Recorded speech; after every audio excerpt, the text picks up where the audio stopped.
قل لو كان معه آلهة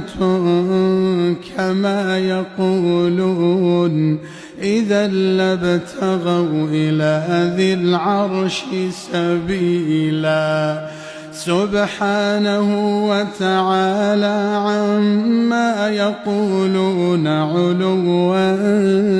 كبيرا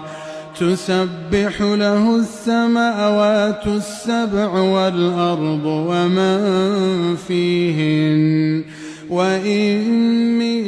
شيء إلا يسبح بحمده ولكن لا تفقهون تسبيحهم إنه